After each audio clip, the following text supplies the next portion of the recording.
Hi there, this is Waves GCSE lesson 13, and this one's infrared radiation and blackbody radiation. So we're going to recap infrared radiation, look at blackbody radiation in more detail, look at something called Leslie's cube, and then see how different surfaces reflect and absorb infrared radiation. Infrared radiation is also known as thermal radiation. So conduction. Thermal conduction is the transfer of heat by microscopic collisions of particles or atoms in a solid.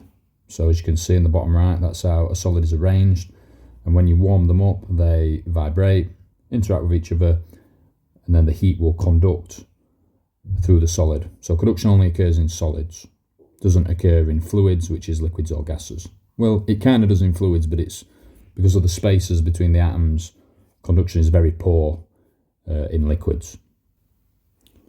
So remember, heat always flows from hot to cold, and conduction is a method of transferring heat, and it requires atoms and particles to do work, obviously because it's a transfer of energy. So how does heat travel from the sun to the earth? Obviously there's nothing there, there's no space, so there's no conduction. So it travels via infrared radiation or thermal radiation. So some more recapping. Infrared radiation is an electromagnetic wave, like visible light, but it's got a longer wavelength. It's less energetic than visible light, and it's got a lower frequency. And basically, the hotter something is, the more infrared radiation that it will emit. Remember, infrared radiation is just part of the electromagnetic spectrum. So all objects can emit and absorb infrared radiation. Obviously you know this, you can give off heat energy if you're in a cooler room, and you can also absorb infrared radiation, which is obviously when you get hotter or colder. So boiled kettle, as you can see. So the top of the kettle is the hottest, probably because that's just boiled. The heat will rise upwards. That's something called convection, which you don't really need to know in any detail for the GCSE anymore.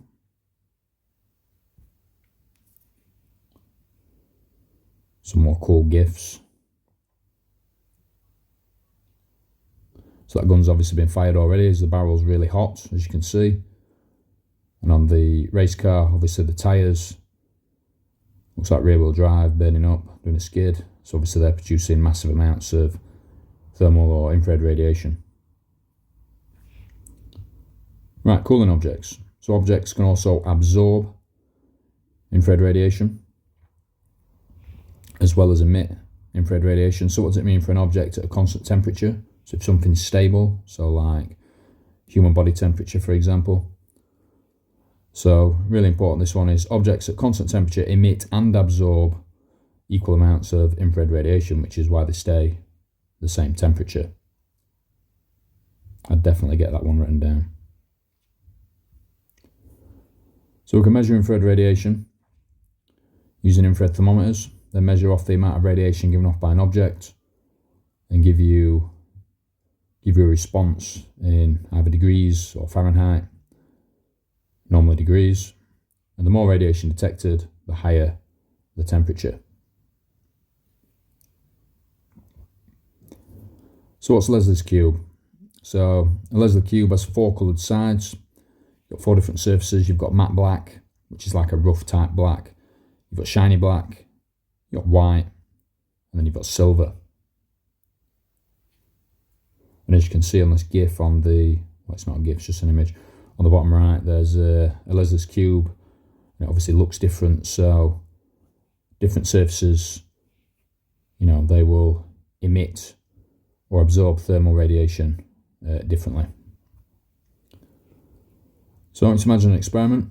So here's a Leslie's cube, and what you can do is pour water into the top of it. So let's say the initial temperature of this water was 82 degrees.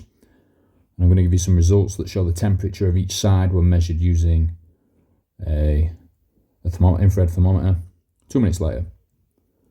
So matte black is reading 78 degrees. Silver's only measuring 55 degrees. Shiny black's measuring 74 degrees.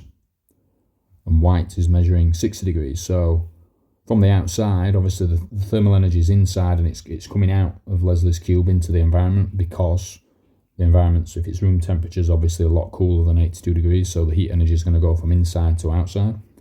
And we're getting different temperature readings dependent on the type of surface.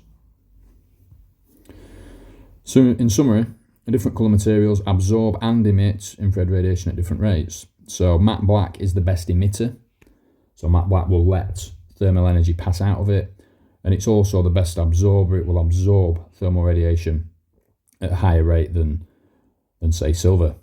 So matte black's the best emitter and best absorber. Then it'd be shiny black, then white, then silver. That's really important. I'd probably get that down as well and remember that. Right, back to black bodies. So perfect black body. Black is the best emitter and absorber of radiation. And a perfect black body is an object that absorbs all of the radiation that comes into contact with it.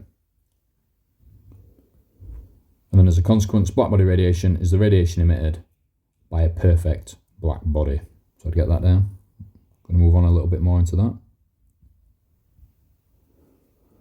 So black body radiator, all incident radiation is absorbed. And then the emitted radiation is only a function of its temperature. So the hotter it is, the more radiation it will emit. And also you need to know that the higher the temperature of a black body, the shorter the wavelength that's emitted. Shorter wavelengths, remember, are higher energy and higher frequency. So that's just part of the electromagnetic spectrum. If you're not sure on the electromagnetic spectrum, I've got a lesson back in this playlist. You might want to go and watch it. And that's it. So thanks for watching.